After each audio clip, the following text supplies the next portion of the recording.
بسم اللہ الرحمن الرحیم۔ الصلاۃ والسلام علیک یا رسول اللہ وعلی آلک و صحابک یا حبیب اللہ۔ ذی الحج کے بارے میں کچھ ذکر کر رہا تھا احادیث کی روشنی میں۔ مزید کچھ بیان کرنے سے پہلے ایک بات اتنی ضروری بھی تو نہیں ہے لیکن زبان پہ آ گئی تو کر ہی گزروں کہ جب سے یہ میری ویڈیو اولیاء را ہست قدرت ہزیلا وائرل ہوئی ہے نا، تو منکرین اولیاء کو بھی اولیاء کا انکار کرنے والوں کو بھی تھوڑا سا شعور، ذوق اور شوق آ گیا ہے مطالعہ کرنے کا۔ ہم اولیاء کو نہ اللہ سمجھتے ہیں نہ اللہ کا شریک سمجھتے ہیں، بلکہ اللہ کا نیک بندہ اور اس کا دوست سمجھتے ہیں۔ اللہ نے ان کو جو کمالات دیے ہیں، جو تصرفات دیے ہیں، اگر میں ان کے تصرفات کا ذکر کرنا شروع کر دوں تاریخی حوالوں سے، یہ کتابیں بری پڑی ہیں، تعصب کی بنا پر کسی کے علم کا، کسی کے تقوی کا، کسی کی پرہیزگاری کا انکار کر دیا جائے تو وہ اس کی اپنی مرضی۔ ہم اللہ کے نیک بندوں کا تذکرہ کرتے رہیں گے، جو بھی کچھ ان کے بارے میں سننا پڑے نا کرتے رہیں گے۔ ہم کسی مشرک کا ذکر نہیں کر رہے، ہم اللہ کے کسی ساجی کا، کسی شریک کا ذکر نہیں کر رہے ہیں، اللہ کے دوست اور ولی کا ذکر کر رہے ہیں۔ حضرت ابو بکر صدیق رضی اللہ تعالی عنہ کے بارے میں یہ ہے کہ آپ اپنی ماں کے پیٹ میں تھے تو آپ کی والدہ مائدہ کہیں کعبے میں رکھے ہوئے بتوں کے پاس گئی اور وہاں جھک کر کوئی سلام کرنا چاہا تو حضرت ابو بکر صدیق رضی اللہ تعالی عنہ ان کے پیٹ میں کھڑے ہو گئے، اور بچہ جس کیفیت سے پیٹ میں رہتا ہے وہ کسی سے ڈکا چھپا آج کل رہا نہیں، میڈیکل سائنس نے سب کچھ واضح کر دیا ہے۔ پیٹ میں کھڑے ہو گئے، جھکنے نہیں دیا بت کے سامنے۔ ہم ایسے لوگوں کی تعریف کر رہے ہیں، ہم ایسے لوگوں کی تعریف کر رہے ہیں داتا صاحب کے دور کی، کہ ہندوؤں کی کوئی شادی تھی اور وہاں انہوں نے جو اپنے رواج کے مطابق اگر مٹھائی لڈو وغیرہ بت کے سامنے رکھے تو بت بیچارہ کیا کھاتا، کیا بھی تھا۔ داتا صاحب وہاں کہیں دیکھ کر چھپ گئے، اور وہ جب مٹھائی کا تھار رکھ کے چلے گئے نا ہندو، تو داتا صاحب اٹھ کے گئے بت کے پاس، اور کھا کیوں نہیں کھاتا ہے؟ اس بت نے وہ کھانا شروع کر دیا، کوئی مانے یا نہ مانے۔ اجمیر شریف چلے جائیں، وہ جب پانی بند کر دیا تھا تو آپ نے اپنے ایک مرید کو بھیجا، انا ساگر کی جو جھیل ہے وہاں ایک لوٹے ایک کوزے میں وہ جھیل کا پانی بند کر کے لے آئے۔ ہم اس لیے کہتے ہیں اولیاء را ہست قدرت ضلع، اور یہ بات ہے احادیث کی روشنی میں چیلنج ہے اللہ تبارک و تعالیٰ کا ان لوگوں کے ساتھ دو باتوں میں، ایک سود خور کے بارے میں جو ربا سود کھاتا ہے، اللہ تبارک و تعالیٰ اس کو فَأْذَنُوا بِحَرْبٍ مِّنَ اللَّهِ وَرَسُولِهِ، اللہ اور اس کے رسول کے ساتھ اعلان جنگ ہے سود والوں کا۔ اور دوسرا من آذ لی ولیًا، جس نے میرے کسی دوست کو، ولی کو اذیت دی، فقد آذنتہ، میں اس کو چیلنج کرتا ہوں للحرب، جنگ کا۔ اور سورہ الاحزاب میں دیکھیے والذین یؤذون المؤمنین والمؤمنات بغیر ما اکتسبوا فقد احتملوا بہتانا واثما مبینا۔ اس سے پہلے اللہ اور رسول کی اذیت کی بات ہے، اور پھر مومنین اور مومنات کے۔ ہم ایسی تنقیدی اور تنزیہ باتیں کرتے نہیں، لیکن جب ہماری باتوں کو سن کر ہمیں مشرک کہا جائے، یہود و نصارہ سے تشبیہ دی جائے، تو ہم پھر ان کو چیلنج کرتے ہیں، آؤ علم کی بنا پہ، دلائل کے کتابی حوالوں سے، کوئی شیطانی حوالوں سے نہیں۔ تو اس لیے طنز نہیں، تنقید نہیں، سمجھنے کی صلاحیت پیدا کرو۔ جس چیز کی سمجھ رہی ہے وہ حرف آخر رہیں، آخری حد تک چلے جاؤ سمجھنے کے لیے۔ یہ دعوت فکر ہے۔ ہم تو عام انسان کے اوپر بھی، عام انسان جو ہے اس کے اوپر بھی کوئی تہمت، کوئی الزام، کوئی بہتان، کوئی غیبت لگانے کے متحمل نہیں ہو سکتے، اور نہ ہی روادار ہیں، اور نہ ہی ایسا کرتے ہیں۔ چاہے جائے کہ اللہ تبارک و تعالیٰ نے ایک بندو، میں مولانا روم کا یہ مثنوی پڑھی ہوئی ہے میرے پاس، کوئی مانے یا نہ مانے، مولانا روم لکھتے ہیں نا کہ اللہ تبارک و تعالیٰ جب کس کو تباہ و برباد و ذلیل و رسوا کرنا چاہتا ہے تو وہ نیک لوگوں پر تہمتیں اور الزامات لگانا شروع کر دیتا ہے۔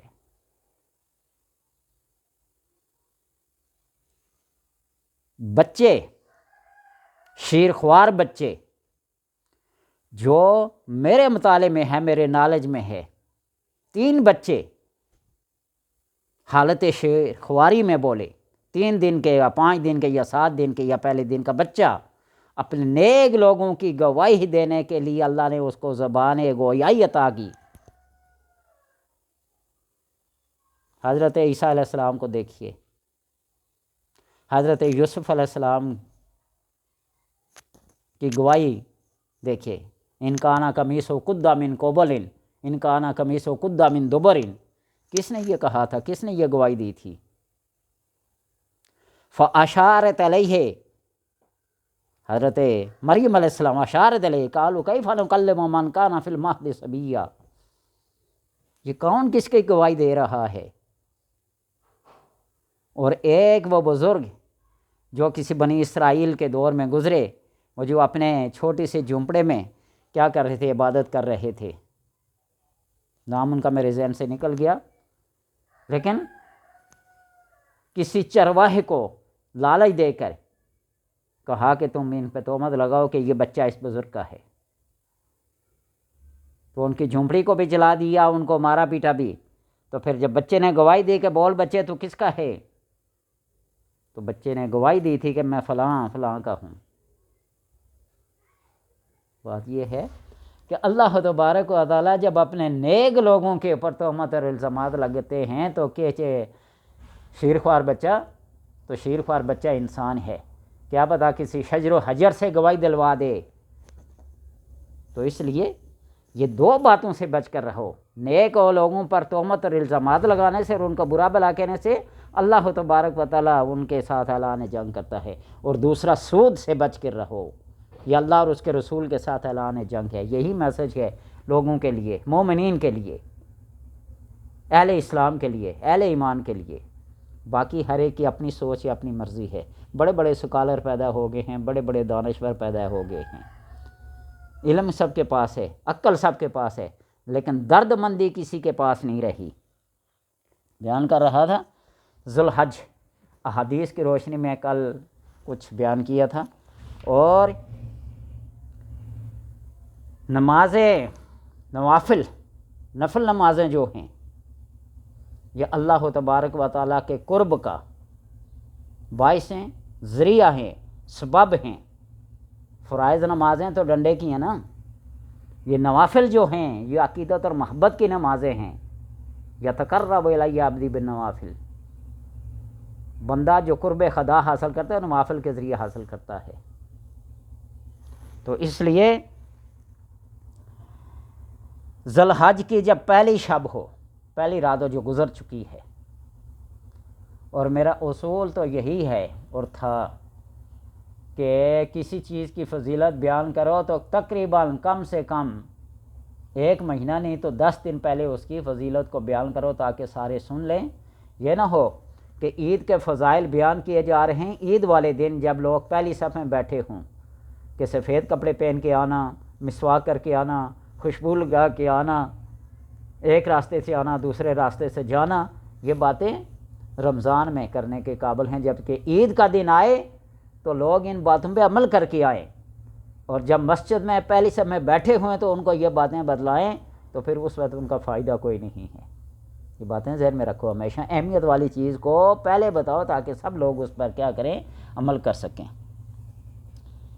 تو نماز عشاء کے بعد 4 رکعت نماز 2 سلام سے، 2 کر کے نفل پڑھے، 2 سلام سے اس طرح پڑھے کہ ہر رکعت میں بعد سورہ فاتحہ کے سورہ اخلاص 25 بار پڑھے، 25 بار پڑھے۔ اللہ تعالیٰ اس نماز کے پڑھنے والے کو بے شمار نمازوں کا ثواب عطا فرماتے ہیں۔ اور ضمناً یہاں بات یہ ہے کہ اگر اسی طرح 25 نوافل پڑھے جائیں عام حالات میں 40 دن تک متواتر، 40 دن کا عمل ہے، مغرب اور عشاء کے درمیان میں، یہ ذی الحج میں نہیں کہہ رہا ہوں، عام دنوں کی بات ہے، 25 نوافل پڑھے جائیں اور ہر رکعت میں سورہ فاتحہ کے بعد 25 مرتبہ سورہ اخلاص پڑھی جائے۔ 25 کو 25 سے جب ملٹیپلائی کریں گے، ضرب دیں گے تو 625 ہوگا، 625 مرتبہ سورہ اخلاص آپ کی پڑھی جائے گی۔ اس کا کمال یہ ہے، اس کا فائدہ یہ ہے کہ 41ویں دن کی جو فجر کی نماز ہوگی وہ آپ صلی اللہ علیہ وسلم کی امامت میں آپ کے پیچھے پڑھیں گے۔ اب یہ بھی بات اختلافی بن جائے گی کہ آپ صلی اللہ علیہ وسلم امامت کراتے ہیں، عالم روحانیت میں جا کے دیکھو، عالم مکاشفہ میں جا کے دیکھو، عالم بالا میں جا کے دیکھو، ہر روز ہر لمحہ آپ صلی اللہ علیہ وسلم کی محافل سجی ہوئی ہیں، مختلف مراتب کے بزرگان دین وہاں سے فیضیاب ہو رہے ہیں۔ وہ لمبی بات ہے، جب تک سمجھ نہ آئے، جب تک عقیدت نہ ہو، ذوق نہ ہو تو بات سمجھ میں آتی بھی نہیں ہے، سمجھے نا، مشاہدہ ضروری ہے۔ تو اس طرح پڑھیں تو اللہ تبارک و تعالیٰ بے شمار نمازوں کا ثواب عطا کرتا ہے۔ 4 رکعت آپ نے پڑھیاں 2 سلام کے ساتھ، ہر رکعت میں سورہ فاتحہ کے بعد 25 بار سورہ اخلاص پڑھنی ہے، تو اللہ تبارک و تعالیٰ بے شمار نمازوں کا ثواب عطا کرتا ہے۔ اور دوسرے نمبر پہ یہ ہے کہ پہلی شب سے 10ویں شب تک، پہلی شب سے 10ویں شب تک، عاشورہ تک، روزانہ بعد نماز عشاء 2 رکعت نماز اس طرح پڑھے کہ ہر رکعت میں سورہ فاتحہ کے بعد سورہ کوثر 3 بار اور سورہ اخلاص 3 بار پڑھے۔ نوافل ہیں نا، مختلف صورتیں پڑھ سکتے ہیں، ہر رکعت میں سورہ کوثر 3 بار اور سورہ اخلاص 3 بار پڑھے، اس کا ثواب بھی بے شمار ہے۔ اللہ تبارک و تعالیٰ کائنات کی چابیاں حوالے کر دے گا۔ میں یہ نہیں کہوں گا کہ نوٹوں کی بوری بھر کر آپ کے گھر میں آ جائے گی۔ اللہ تبارک و تعالیٰ جب کسی سے راضی ہوتا ہے نا، کل ہی بتایا تھا، اس کی خوشنودی اور اس کی رضا حاصل ہو جائے تو پھر کائنات ہماری مٹھی میں ہے۔ سخر لکم ما فی السماوات و ما فی الارض، کائنات کے اندر زمین و آسمان کی چیزیں تمہیں مسخر ہو جائیں گی، صرف اس نے خوشنودی اور اس کی رضا چاہیے۔ یہ دولت آنی جانی چیز ہے، اس کے پیچھے نہ پڑا کرو۔ دل کی غنا جب حاصل ہو جائے تو سب دولتیں ہیچ نظر آتی ہیں۔ اور ماہ ذوالحج کی پہلی شب سے 10ویں شب تک روزانہ نماز عشاء کے بعد 2 رکعت نماز اس طرح پڑھیں کہ پہلی رکعت میں سورہ فاتحہ کے بعد آیت الکرسی 1 بار، سورہ اخلاص 15 بار پڑھے۔ اس نماز کے پڑھنے والے کے گناہ اگر ریت کے ذروں کے برابر بھی ہوں گے تب بھی اللہ تبارک و تعالیٰ درگزر فرما دے گا۔ پہلا طریقہ یہ بتایا کہ 4 رکعت نماز نفل پڑھنی ہے 2 سلام کے ساتھ، ہر رکعت میں سورہ فاتحہ کے بعد سورہ اخلاص 25 بار پڑھنی ہے۔ دوسرا طریقہ یہ بتایا ہے کہ 4 رکعت پڑھنی ہے، ہر رکعت میں سورہ کوثر 3 بار اور سورہ اخلاص 3 بار پڑھنی ہے۔ اور تیسرا طریقہ یہ بتایا ہے کہ پہلی شب سے لے کر 10ویں شب تک یوں پڑھا جائے کہ سورہ فاتحہ کے بعد آیت الکرسی کو 1 بار اور سورہ اخلاص کو 15 بار پڑھا جائے، آیت الکرسی کو 1 بار اور سورہ اخلاص کو 15 بار پڑھا جائے تو اللہ تبارک و تعالی اس کے گناہوں کو ریت کے ذرات سے بھی زیادہ ہوں تو تب بھی اللہ تبارک و تعالی معاف کر دے گا۔ یہ ماہ ذوالحج کی فضیلتیں ہیں، پہلی شب سے 10ویں شب۔ کوشش کرو کہ کبھی ایک دفعہ صلاۃ و تسبیح بھی پڑھ لی جائے اس میں۔ اللہ تبارک و تعالیٰ کے حبیب صلی اللہ علیہ وسلم نے اپنے چچا حضرت عباس رضی اللہ تعالیٰ عنہ کو بڑی تاکید فرمائی تھی پڑھنے کے لیے۔ زندگی میں ایک بار روزانہ پڑھو، روزانہ نہیں تو ہفتے میں نہیں تو مہینے میں نہیں تو سال میں بھی ایک دفعہ نہیں تو زندگی میں ایک بار پڑھ لو۔ صلاۃ و تسبیح کی یہ فضیلت ہے۔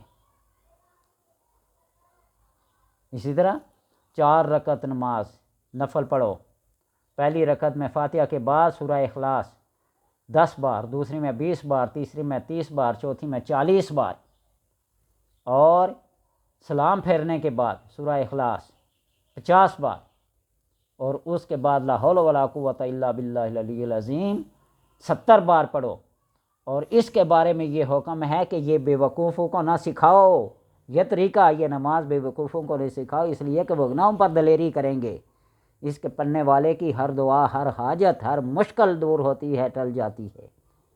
ذرا پڑھ کے تو دیکھیے نا، تنقید کے لحاظ سے نہیں، طنز کے لحاظ سے نہیں، سمجھداری سے، عقل مندی سے، محبت اور ذوق کی کسوٹی پہ اپنے آپ کو رکھ کر اللہ تبارک و تعالیٰ کے حضور جھک جاؤ، تو پھر پتہ چلتا کہ اس نوافل کے پڑھنے میں فائدے کیا ہیں۔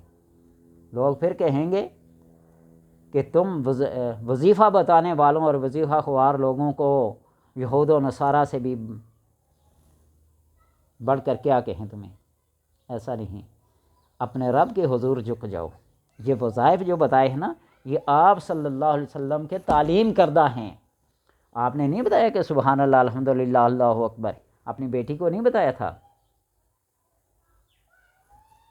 ایک صحابی کو نہیں بتایا تھا سبحان اللہ و بحمدہ سبحان اللہ العظیم استغفر اللہ؟ وہ فرشتوں کی تسبیح کہاں گئی؟ یہ نہیں بتایا تھا؟ یہ نہیں بتایا کہ لا الہ الا اللہ وحدہ لا شریک لہ الملک و لہ الحمد یحیی و یمیت وہو علی کل شیء قدیر؟ یہ پڑھنا سکھایا نہیں تھا؟ یہ نہیں بتایا کہ قل اعوذ برب الفلق، قل اعوذ برب الناس بستر پر جاتے ہوئے جھاڑ پھونک کر کے؟ یہ نہیں فرمایا؟ یہ نہیں فرمایا کہ آئے سورہ کافرون پڑھ کر اتنے بار، سورہ اخلاص اتنے بار، سورہ الحاقم التکاثر؟ یہ کہ آپ صلی اللہ علیہ وسلم نے وظیفے کے طور پر، عمل کے طور پر نہیں بتایا؟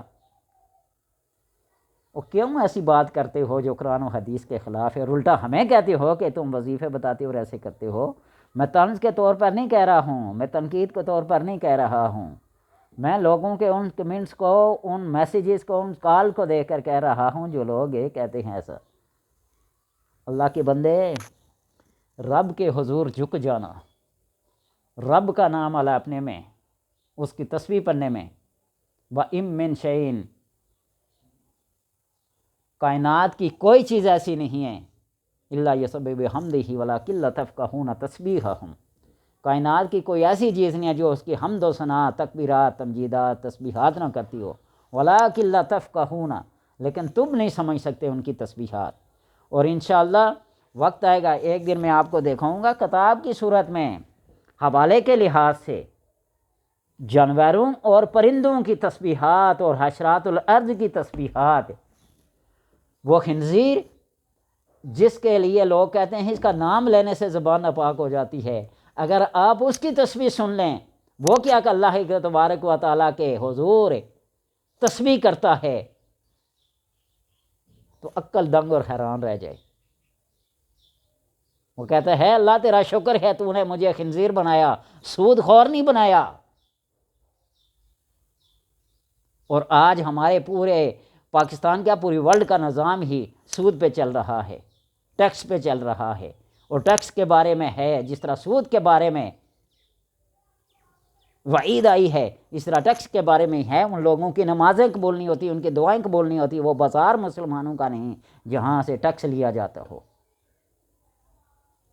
آج ہم اس المیے سے نہیں گزر رہے ہیں، نہ چھیڑو نا، کہتے ہیں نا، سنو گے بہت کچھ، پھر اپنے سے نہیں، کتابوں سے بہت کچھ ذخیرہ ہے۔ جو فقہا نے، علماء نے، محدثین نے، صوفیاء نے، اور جتنی کوشش صحابہ نے کی ہے نا، آپ صلی اللہ علیہ وسلم نے فرمایا تم علم حاصل کرو، عمل کو چھوڑ دو، عمل کو ان آنے والے لوگوں کے لیے چھوڑ دو جہاں علم تو بہت ہوگا لیکن عمل نہیں ہوگا۔ لیکن قربان جائیے ان صحابہ کی عظمت پہ جنہوں نے علم بھی اور عمل کو بھی دونوں کو ساتھ لیے چلا۔ اس لیے رب کے حضور یہ دعا ہے کہ اللہ سمجھنے کی اور عمل کی توفیق عطا فرمائے۔